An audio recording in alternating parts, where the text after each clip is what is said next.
Atas petunjuk penyelamat kita dan menurut ajaran ilahi,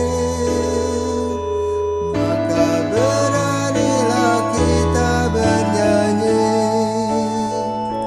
Bapa kami yang ada di surga, dimuliakanlah namamu.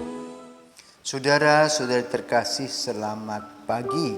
Salam jumpa lagi dalam Sabda Siap Saji, Minggu 19 Desember 2021, hari Minggu Advent keempat. Marilah kita berdoa karena Bapa, Putra, dan Roh Kudus. Amin. Allah Bapa yang Maha Pengasih, kedatangan Putramu sudah semakin mendekat. Bukalah hati kami untuk menyambutnya dengan penuh kegembiraan dan rasa syukur atas hidup baru yang akan dianugerahkannya kepada kami. Sebab Dialah Tuhan pengantara kami yang bersama dengan Dikau dalam persatuan Roh Kudus hidup dan berkuasa Allah sepanjang segala masa. Amin. Tuhan bersamamu dan bersama rohmu. Inilah Injil Yesus Kristus menurut Lukas. Dimuliakanlah Tuhan. Lukas bab 1 ayat 39 sampai dengan 45. Beberapa waktu sesudah kedatangan malaikat Gabriel, bergegaslah Maria ke pegunungan menuju sebuah kota di wilayah Yehuda. Ia masuk ke rumah Zakaria dan memberi salam kepada Elisabet. Ketika Elisabet mendengar salam Maria, melonjaklah anak yang di dalam rahimnya, dan Elisabet pun penuh dengan Roh Kudus lalu berseru dengan suara nyaring, "Diberkatilah engkau di antara semua wanita, dan diberkatilah buah rahimmu. Siapakah aku ini sampai ibu Tuhanku datang mengunjungi aku? Sebab sesungguhnya ketika salammu sampai ke telingaku, anak yang di dalam rahimku melonjak kegirangan. Sungguh berbahagialah dia yang telah percaya, sebab firman Tuhan yang dikatakan kepadanya akan terlaksana." Demikianlah sabda Tuhan. Terpujilah Kristus. Unik cerita Maria dan pengalamannya. Tidak ada duanya. Maria dipersiapkan Tuhan untuk menjadi ibu Yesus dan dia tidak tahu. Dengan kepolosan dan kemurnian hatinya, dia melaksanakan apa yang Tuhan kehendaki, karena Maria termasuk dari kelompok Anawim yang menantikan kehadiran Sang Juru Selamat. Maka lalu kelompok ini selalu berserah diri kepada Tuhan. Dan Maria berserah diri. Yang unik, dia mempunyai pengalaman yang tiada duanya di dunia ini. Berjumpa dengan malaikat. Dan Lukas sudah mendengarkan sharing Maria tentang bagaimana Maria mendapatkan kabar dari malaikat Gabriel.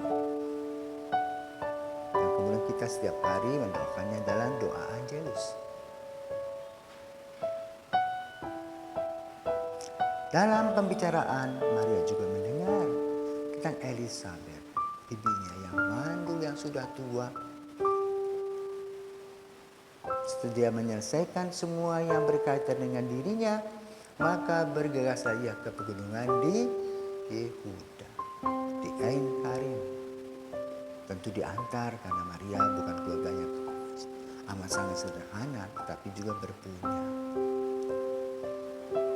Jaraknya cukup panjang dan jauh, dan bahaya masih banyak.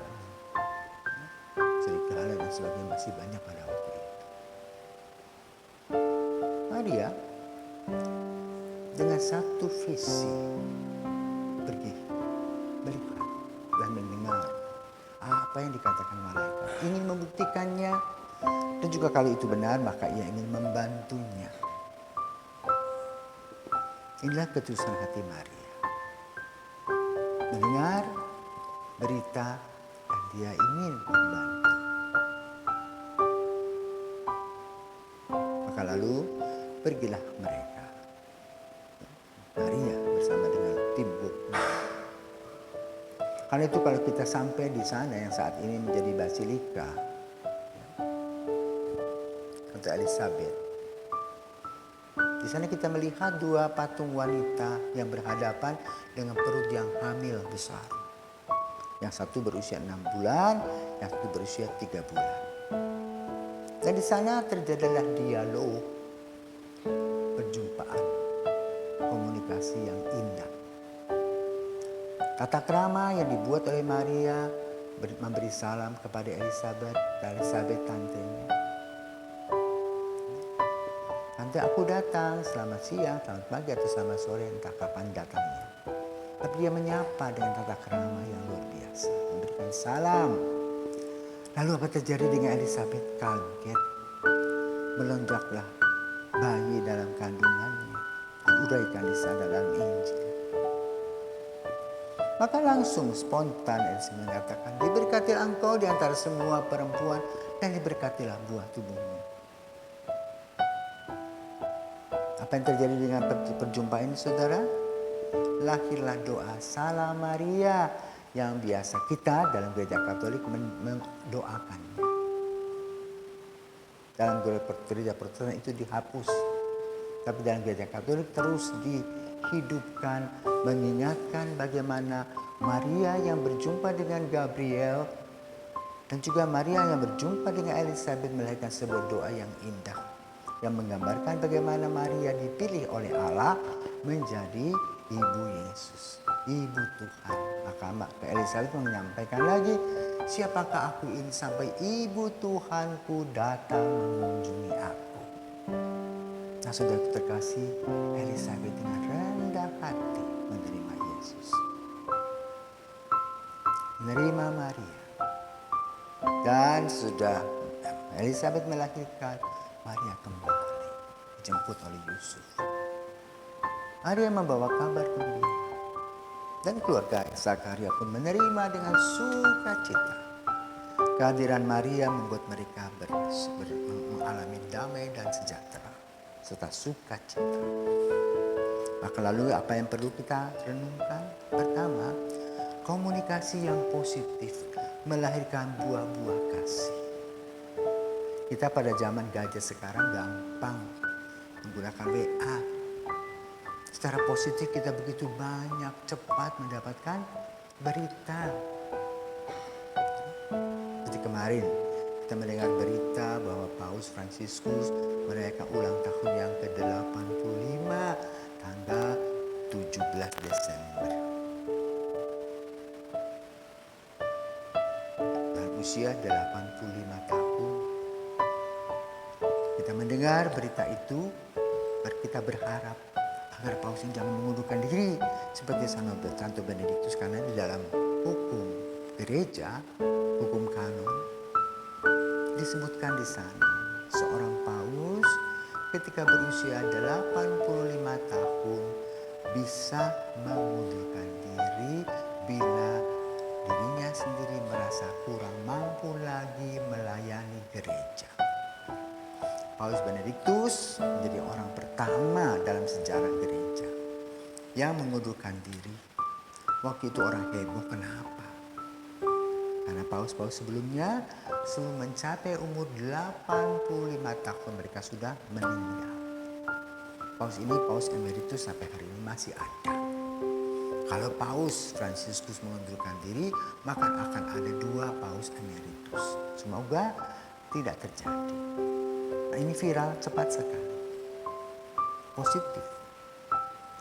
Yang sering terjadi di dalam relasi atau komunikasi melalui gadget ini bisa terjadi perang, konflik.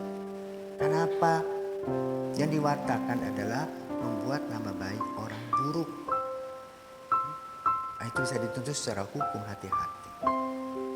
Bisa orang-orang menuntut secara hukum karena itu menyangkut nama baik orang. Karena itu cukup berhati-hati dengan gadget yang saat ini ada.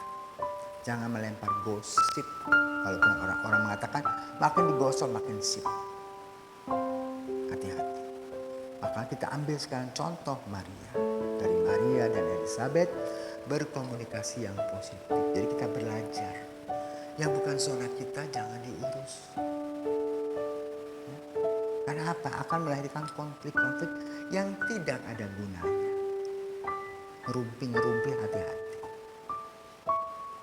Jadi relasi antara atau pertemuan antara Elizabeth dan Maria melahirkan apa? Satu komitmen dalam pikiran kita. Berlakulah positif, berpikirlah positif, berbicaralah positif, adakan komunikasi dengan baik. Jangan menggunakan hal-hal yang buruk atau melukai hati orang. Karena dalam komunikasi kita teledor. Kedua, kacamata iman perlu dibuka. Bagaimana Elizabeth dan Maria mengekspresikan iman mereka. Bagi Tuhan tiada yang mustahil dan mereka menerima apa adanya. Takut akan Tuhan dan senantiasa bersyukur kepada Tuhan untuk kasih karunia-Nya. Maka mari kita juga bersyukur. Kita masih diberikan kesempatan hidup. Yang ketiga,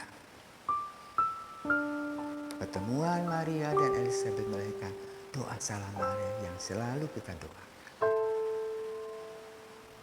Dan juga lahir juga doa Angelus. Jadi Maria meninggalkan kesan dan pesan yang indah bersama dengan Santa Elizabeth. Semoga kita pun juga mendapatkan kabar sukacita dan gembira dalam kehidupan kita sehari-hari, walaupun situasi COVID masih ada. Kita datang kepada Tuhan, sukacita, dan Tuhan memberkati kita dan juga gembira. Selamat pagi, Tuhan memberkati.